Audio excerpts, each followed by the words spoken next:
पूर्व में रहे डॉक्टर राजेश शर्मा जी, कर्नल अग्रवाल जी, सभी मंच पर विराजमान हमारे अतिथिगण,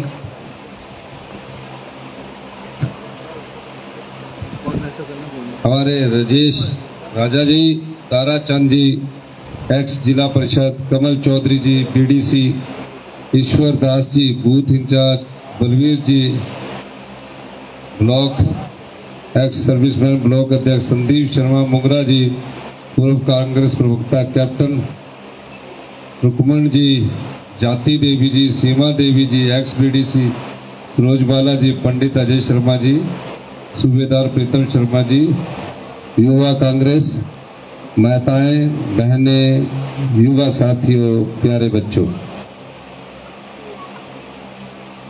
आज से ठीक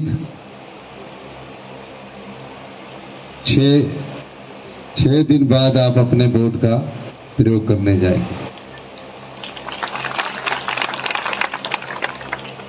और दूसरी बार 5 साल में आप फिर से वोट डालने जा रहे हो।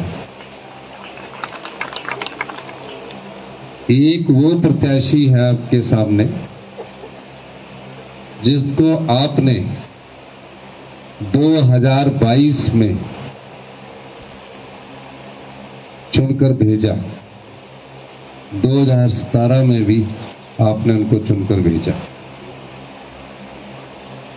जब उनको आपने चुनकर भेजा, आपके मन में कोई ना कोई बात जरूर होगी कि देरा विधानसभा क्षेत्र के लोग जब उनको चुनकर भेज रहे थे तो उन्होंने ना कांग्रेस पार्टी के पक्ष में वोट दिया, ना भारतीय जनता पार्टी के पक्ष में वोट दिया, आजाद प्रत्याशी को चुना।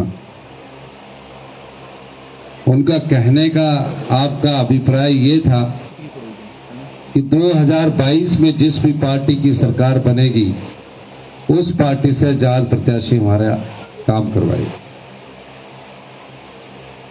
निश्चित तौर पर यही सोच के आपने आजाद प्रत्याशी को वोट दिया, क्योंकि जिसकी सरकार बननी थी, चाहे वो कांग्रेस की बनती या बीजेपी की बनती, उस पार्टी को आपने वोट नहीं दिया।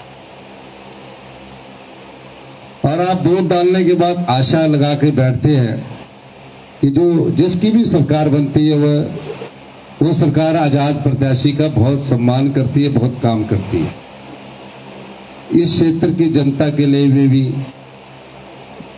मैंने आपके यहां से भारतीय जनता पार्टी के बिके हुए प्रत्याशी का बहुत सम्मान किया। हरिपुर बस स्टैंड की बात थी, मैं उसका उद्घाटन करने आया, मांगे रखी, मैंने पूर्ण की। फिर ऐसा क्या हुआ कि जिसको आपने चुनकर भेजा वो आपके पास आए और उन्होंने इस्तीफा दे दिया। इस्तीफा क्यों दिया? क्या कारण थे?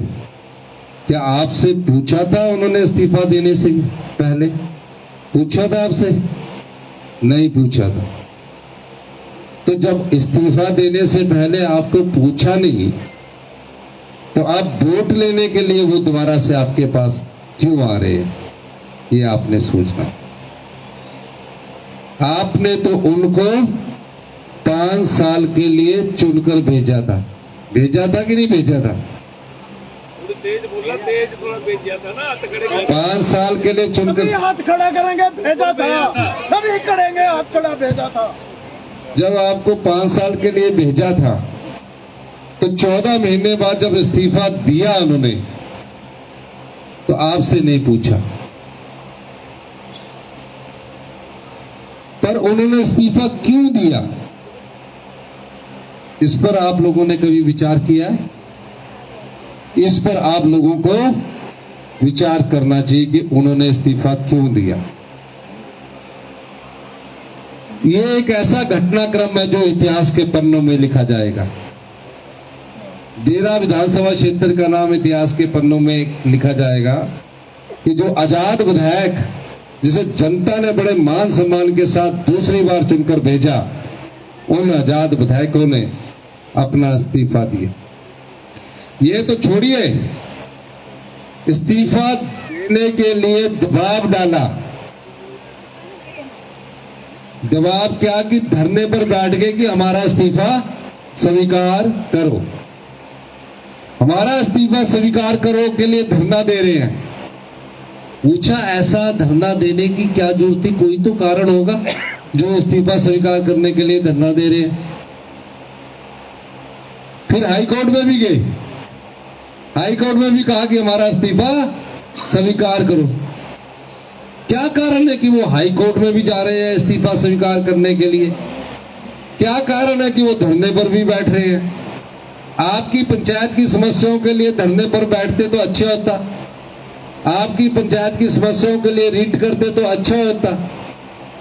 विधानसभा के बाहर अंदर धरने पर बैठते हमारी सरकार के खिलाफ तो अच्छा होता। वो क्यों ऐसा कर रहे थे? कोई तो कारण होगा, कोई तो बात होगी। ऐसे तो कोई विधायकी छोड़ता नहीं है। अच्छा, ऐसा हो सकता था कि मन भर गया,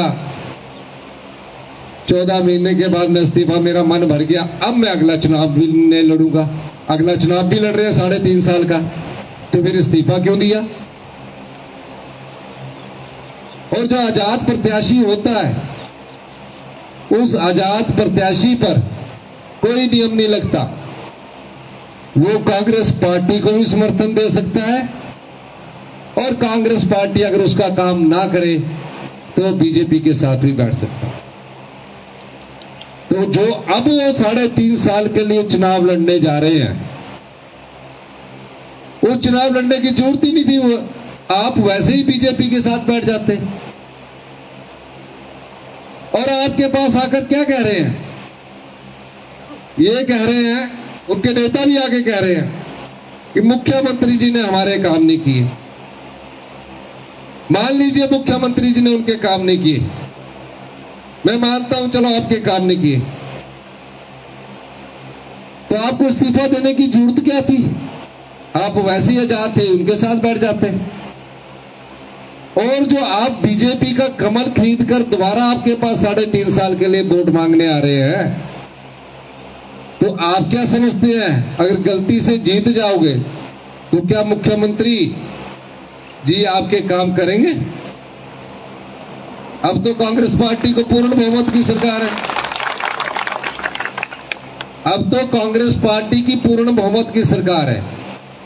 3 आजाद प्रत्याशियों को इस्तीफा क्यों दिया, ये बहुत बड़ा जांच का विषय है। 6 कांग्रेस के विधायक थे, 40 हम थे, उन्होंने मेरे खिलाफ बगावत की। मैं उनकी बगावत को मान सकता हूं कि मेरे से वो नाराज हो गए। 34 तो खुश थे।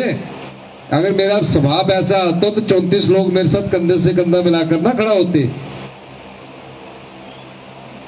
लेकिन वो 6 विधायक जब बिके, स्पीकर महोदय ने बोला कि आप विधायक रहने लायक नहीं, उनके खिलाफ फैसला किया। और देश की सबसे बड़ी अदालत, सर्वोच्च अदालत में, सुप्रीम कोर्ट में गए, उन्होंने भी बोला कि आपके चुनाव दोबारा होंगे।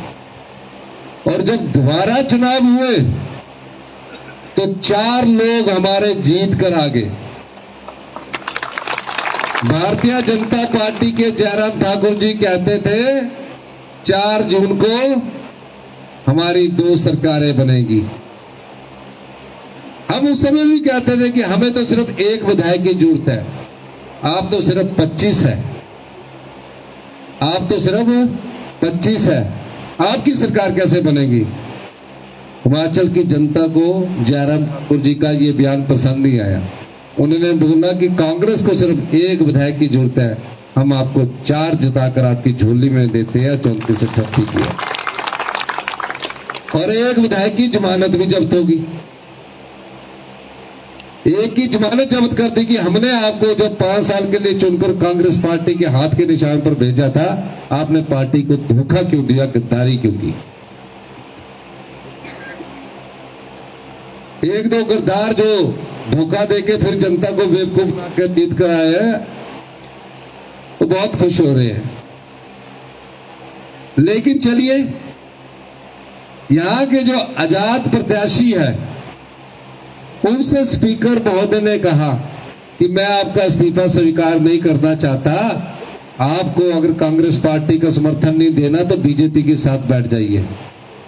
3 महीने का समय दिया कि आप जाकर लिखित में उत्तर दीजिए कि आजाद लोगों को इस्तीफा क्यों देना चाहिए। जब खोजबीन की गई, पूरे देश में ऐसा पहला उदाहरण होगा जहां ये खोजबीन की गई।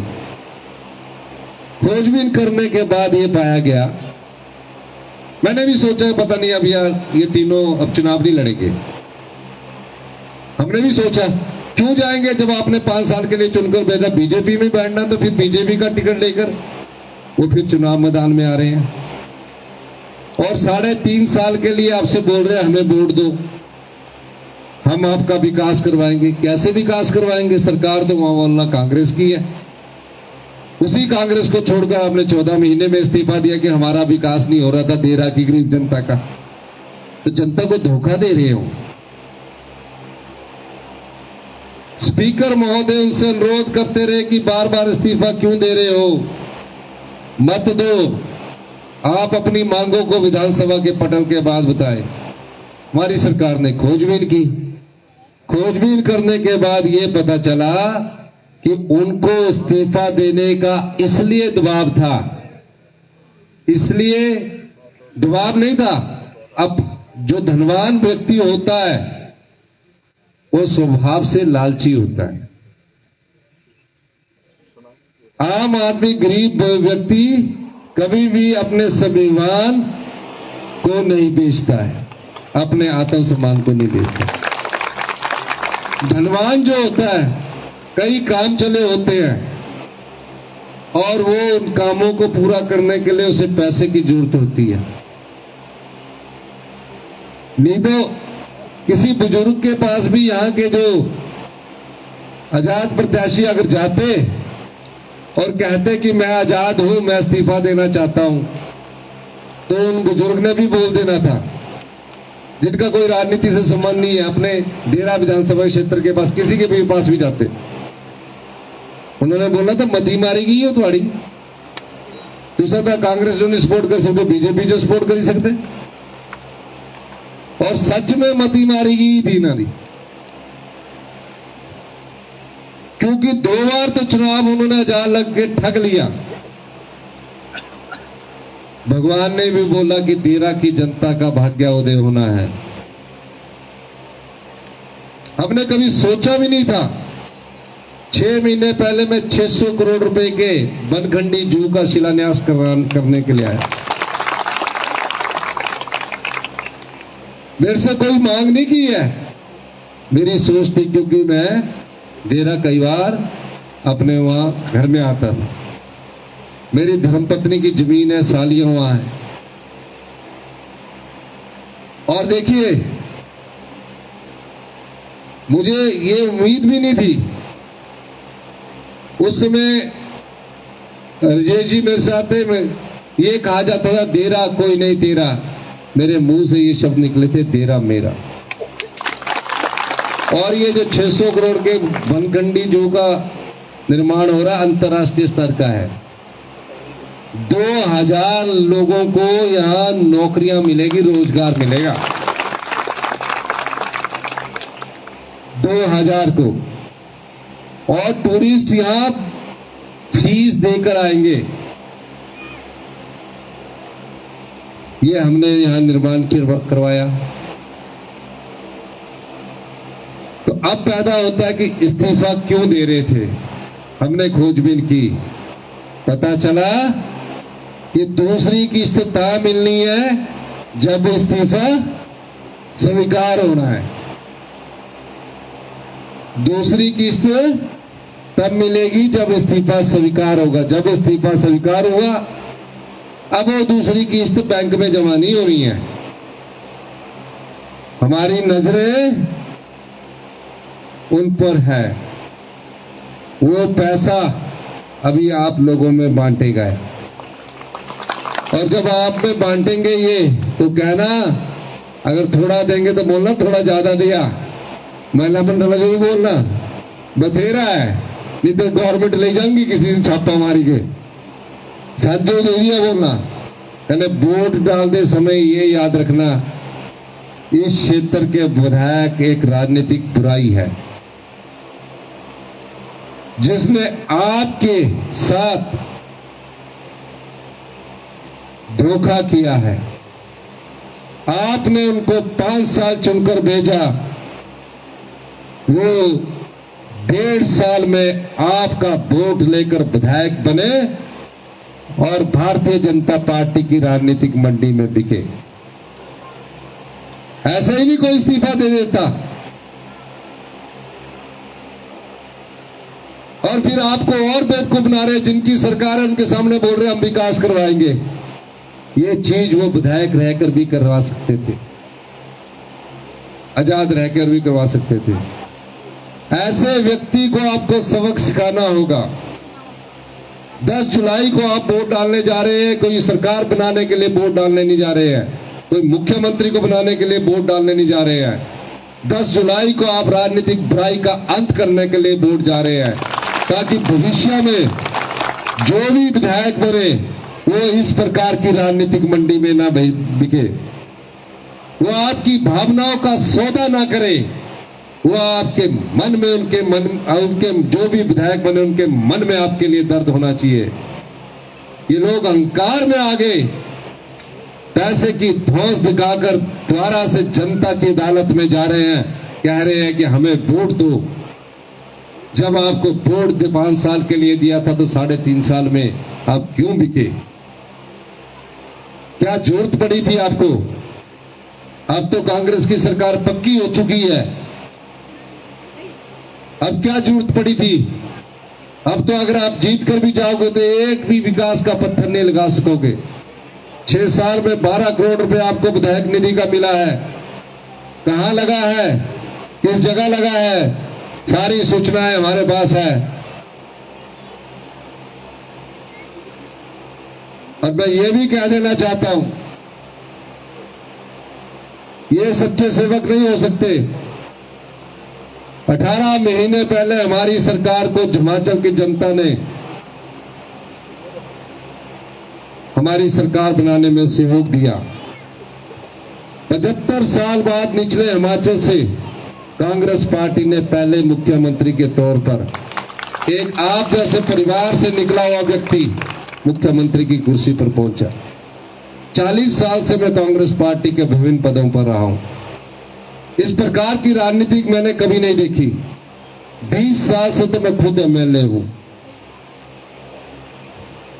इस प्रकार का घिनौना खेल सरकार गिराने का जो भारतीय जनता पार्टी और आजाद विधायकों ने किया, एक महीने ये हमारी सरकार को गिराने का षड्यंत्र रचते रहे। 34 ईमानदार विधायक मेरे साथ कंधे से कंधा मिलाकर खड़े रहे, उन्होंने अपना ईमान नहीं बेचा, डेरा का नाम कलंकित किया। इस क्षेत्र के भारतीय जनता पार्टी के बिके हुए प्रत्याशी ने अपना ईमान बेचा है। और जो अहंकारी होता है, जो लोभी होता है, वो कभी भी जनता का सच्चा सेवक नहीं हो सकता। हमने आपके लिए काम किया है, हम आपके लिए 14 महीने में ऐसी योजनाएं लेकर आए जिससे आम आदमी का भला होगा। आर्थिक तंगी के बाद भी 1,36,000 सरकारी कर्मचारियों को ओल्ड पेंशन स्कीम दी, उनका बुढ़ापा सुरक्षित करवाया।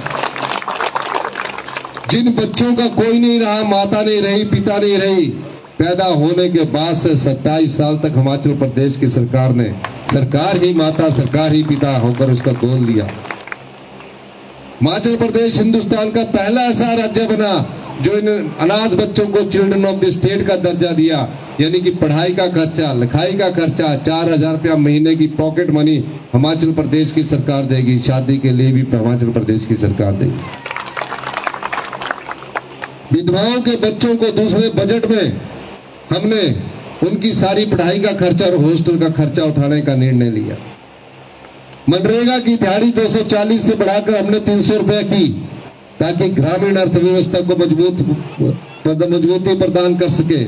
किसानों की आय बढ़ाने के लिए हिमाचल प्रदेश की सरकार हिंदुस्तान की पहली ऐसी सरकार बनी जहां गाय के दूध का मूल्य और भैंस के दूध का मूल्य, गाय के दूध का मूल्य 45 रुपए, भैंस के दूध का मूल्य 55 रुपए निर्धारित किया गया।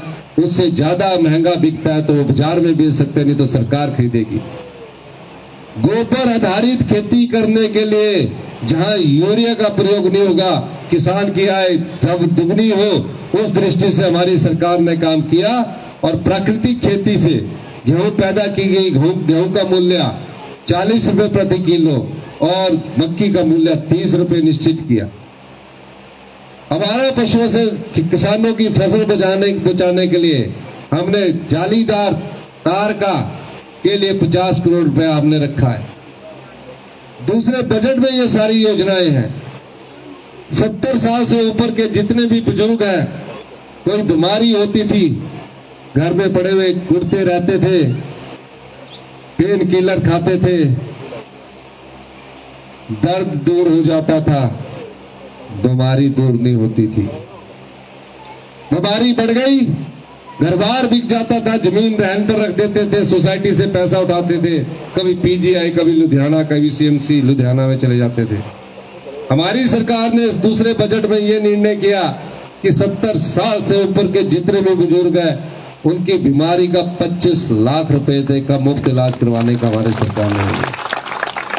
ये कोई जनता ने थोड़ी मांगी, आपने कोई मांग की, लेकिन आप जैसे परिवार से उठकर जब कोई व्यक्ति मुख्यमंत्री बनता है, वो दर्द भी जानता है और पीड़ा को बांटना भी जानता है। मेरे भाषण में आप कभी का पहले दिन से भाषण सुन लीजिए। मैंने कहा हम सत्ता में सत्ता सुख के लिए नहीं आए हैं, हम व्यवस्था परिवर्तन करने के लिए आए हैं। जिस प्रदेश का आर्थिक खजाना खाली हो, एक महीने का खर्चा चलाने के लिए भी प्रदेश के पास धन ना हो, हमने उस अर्थव्यवस्था में सुधार किया। 20% के अर्थव्यवस्था में सुधार करने के बाद 2200 करोड़ रुपए का अतिरिक्त राजस्व कमाया। हमने भ्रष्टाचार के चोर दरवाजों को बंद किया। सबॉर्डिनेट सिलेक्शन बोर्ड था, युवाओं के साथ अन्याय होता था, पेपर बिकते थे, वो लोग नौकरी लग जाते थे, जो मेहनत करते थे आम परिवार के लोगों नौकरी नहीं लग जाते थे। मुझे पता लगा, जाल बिछाया, और जो उस पेपर बेचने में सम्मिलित थे आज भी जेल की सलाखों के पीछे है। उस सबॉर्डिनेट सिलेक्शन बोर्ड को हमने बंद किया। ये सारे काम हम आपके लिए कर रहे थे। फिर हमारी सरकार को कराने का फैसला क्यों किया गया? क्योंकि भारतीय जनता पार्टी वाले ये सोचते थे कि विधायकों को खरीद कर हम सरकार बनाएंगे। और इसमें इस क्षेत्र का जो बिका हुआ प्रत्याशी है, भारतीय जनता पार्टी के ईमानदार कार्यकर्ताओं ने 1998 में पहली बार कमल हिमाचल प्रदेश में खिलाया, और ये पैसे के दम पर उस कमल को खरीद कर आए हैं। मैं तो भारतीय जनता पार्टी के ईमानदार कार्यकर्ताओं से भी अनुरोध करना चाहता हूं। इस क्षेत्र के विधायक थे पूर्व में रमेश ग्वाला जी, जब विधानसभा में बोलते थे, ईमानदार विधायक थे, विधानसभा में बोलते थे तो आप लोगों की समस्या उठाते थे। कई और बीजेपी के विधायक है जो अपने क्षेत्र की समस्याओं को उठाते थे, लेकिन ईमानदार बीजेपी के कार्यकर्ताओं से अनुरोध करना चाहता हूं, ये लड़ाई सरकार बनाने के लिए नहीं है, सरकार तो बन चुकी है। ये लड़ाई राजनीतिक बुराई का अंत करने के लिए है, जो इस क्षेत्र में पैदा हुई है, उसका अंत आप लोगों को करना पड़ेगा। आप जनता है, उस अंत के लिए आपको खड़ा होना पड़ेगा, आपको लड़ना पड़ेगा, ताकि भविष्य में इस क्षेत्र से कोई ऐसा विधायक ना बने जो 14 महीने में अपना इस्तीफा देकर राजनीतिक मंडी में बिके। और अमीर आदमी बिकता है, लालची आदमी बिकता है, ये बिके हैं। ऐसा ना हो कि आजाद भारत में पहला सबसे बड़ा अधिकार आपको जो मिला था 75 साल की आजादी में वोट देने का अधिकार मिला। मुगलों का शासन था, कोई वोट नहीं मिलता था, अंग्रेजों का शासन था, कोई नहीं वोट देने का अधिकार था। संविधान लिखते हुए सबसे बड़ी ताकत जनता के हाथ में वोट की दी गई। उस वोट की ताकत को जब ये ऐसे लोग कमजोर करेंगे तो आपके पास भविष्य में कोई नहीं आएगा। आज गर्मी में मुख्यमंत्री भी इसलिए आ रहे हैं क्योंकि आपकी वोट की ताकत मजबूत है। और इस वोट की ताकत को कौन कमजोर कर रहा है? जो ऐसे लोग आते हैं जो भविष्य में बिक जाते हैं और फिर दोबारा आपके पास से सोचते हैं कि हमारे पास पैसा है, अहंकार में आके कहते हैं कि 3.5 साल के लिए हमें फिर विधायक बनाइए ताकि मैं फिर दोबारा से इस्तीफा दूं, क्योंकि मुख्यमंत्री जी तो कभी भी मेरा काम नहीं करेंगे। बेवकूफ बना रहे हैं आपको ये। तो ऐसे व्यक्ति को आप सबक सिखाएंगे कि नहीं सिखाएंगे? हाथ खड़ा करके बताइए, सच्चे मन से बताइए। ये वो व्यक्ति है, ये वो राजनीतिक बुराई है, इसका अंत आपको करना पड़ेगा। मुख्यमंत्री बनते हैं, मंत्री बनते हैं, लेकिन ऐसे लोग जो राजनीति में इस नियत से आते हैं वो आपके कभी सच्चे सेवक नहीं हो सकते हैं। वो कभी आपके सच्चे मन से सेवा भाव कर नहीं सकते हैं। उनका ध्यान अपने व्यापार की तरह लगा रहता है। वो किसी ना किसी से और अधिक धनवान बनने की कोशिश करते हैं और धनवान बनकर अहम में आते हैं, अहंकार में आते हैं और सोचते हैं कि जनता हमारी जेब में है और जनता से हम कहेंगे हमें वोट डालिए, झूठ बोलेंगे। ऐसे लोगों को सबक सिखाने का वक्त ये 10 जुलाई है। ये देरा का भाग्य ही होगा कि यहां से इस क्षेत्र के बिके हुए प्रत्याशी ने इस्तीफा दिया और हाईकमांड ने यह कहा कि इस सीट पर जो कि देरा, जिसका कोई नहीं देरा का नारा था, मैंने कहा देरा मेरा, आप अपना चुनाव अपनी पत्नी को लड़ाइए।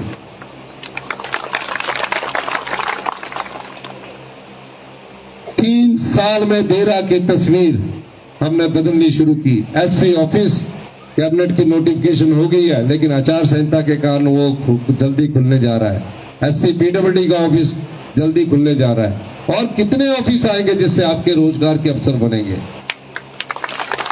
ये कभी भी जिसको आप 3.5 साल के लिए चुनकर भेजे, ये कभी भी अगले 3.5 साल 5.5 साल तक कभी भी कुछ भी बन जाए, ये ऑफिस नहीं ला सकता। ये ऑफिस उस सरकार का मुख्यमंत्री ही ला सकता है जो आपके क्षेत्र का प्रतिनिधित्व करेगा, कोई और नहीं ला सकता। ये मैं सत्य कह रहा हूं। पत्रकार बंधु भी बैठे हैं, भी रिकॉर्ड करके मेरी बात रख लेना, क्योंकि लाइव देखने वाले बथेरे हैं।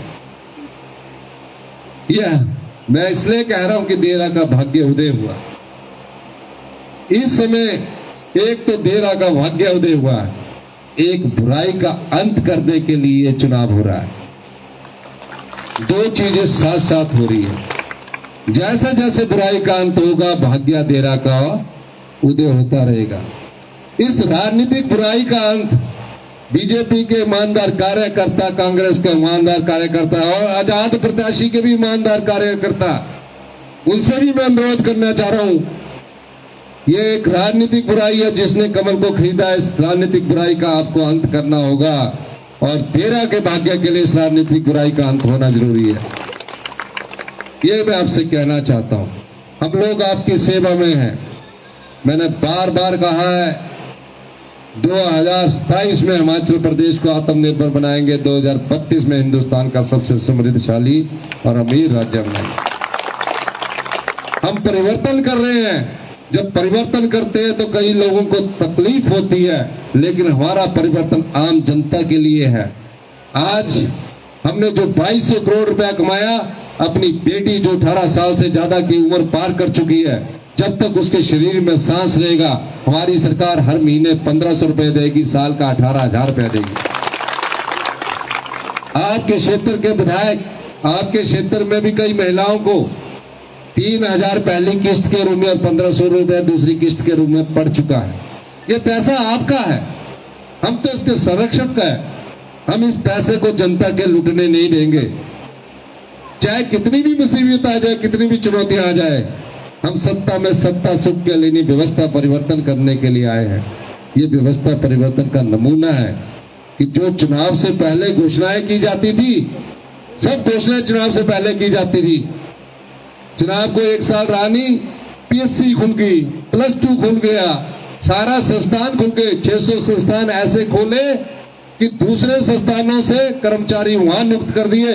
वो संस्थान खुले भी खराब हो गए और जो दूसरे कर्मचारियों के खुले थे वो भी खराब हो गए। हम ऐसे संस्थानों का निर्माण नहीं चाहते। आज शिक्षा का स्तर इतने निचले स्तर पर पहुंच चुका है, 5वीं का बच्चा दूसरी की क्लास नहीं पढ़ किताब नहीं पढ़ सकता, 18वें स्थान पर गुणात्मक शिक्षा में चले गए। ये भारतीय जनता पार्टी की इस प्रदेश को देन है। आज इनके नेता फिर आपको ठग रहे हैं। सरकार हमारी है, 3.5 साल हमने रहना है, बोल रहे हमारे को वोट दो, हम विकास करवाएंगे। भले मानसो एक दिया है, यही हो जनता। मूर्ख सोचे या दिन देखा ना, सच्ची गल दसा था, मेरे को झूठ बोल रहा था। 38 विधायक है हमारे, 3 ये और जीतेंगे। मैं हमीरपुर में भी गया, नालागढ़ में भी गया, आज मैं यहां आया हूं। नदी मारी गई होती छोड़ने जो ऐसा बोल लिया। स्पीकर साहब भी बोल रहे थे, स्पीकर साहब भी बोल रहे थे मत छड्डा ना छड़ना। चल लालच था, दूजी किश्त नहीं नजर आ रही थी, स्टैची नजर आ रहा था, तो विधायकी छड़ी थी। सोचे द्वारा स्टैचे ते कुछ पैसे ऐसा जनता च बंडी देंगे, डबल लेना तुसा बड़े मारी है। रिजॉर्ट बड़ी जंगा खरा करा भाई, मिंजो समझ नहीं आता। तो सब मिंजो दसा जे बीजेपी च ही बैठना था तो आजाद ही बैठी जाना था, और अगले 3.5 साल बाद भी लड़ी लेना था, नारे लगाने थे साढ़े खिलाफ, धरना देना था। साहब बोला तो धरना देना, मेरा इस्तीफा स्वीकार करा। अरे बंदे, आज आपके बीच में मैं ये कहने इसलिए आया हूं, आपने इस बुराई का अंत करना है। देरा का भाग्य का उदय तब होगा जब इस बुराई का अंत होगा। तो कर गए भी अंत की नहीं कर गए, हाथ खड़ा करके दसा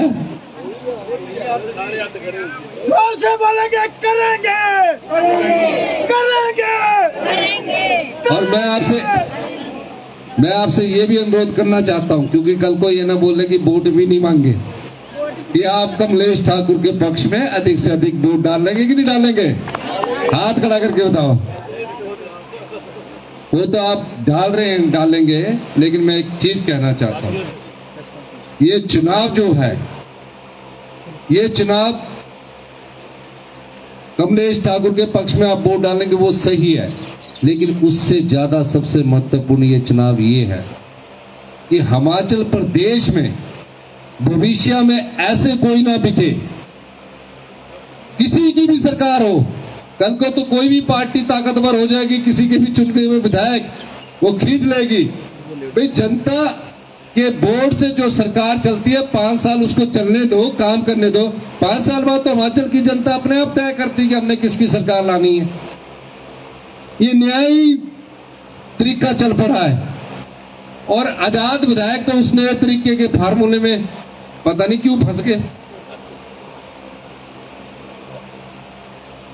तो इस बुराई को खत्म करने के लिए राजनीतिक बुराई है, आपको लड़ना होगा, आपको जनता को लड़ना होगा। सरकार आपके साथ कंधे से कंधा मिलाकर खड़ी है, और जब जनता लड़ेगी तो आपको जीतना होगा। लोकतंत्र की मजबूती के लिए, लोकतंत्र की दशा और दिशा तय करने के लिए जनता को जीतना होगा, देरा विधानसभा की जनता को जीतना होगा।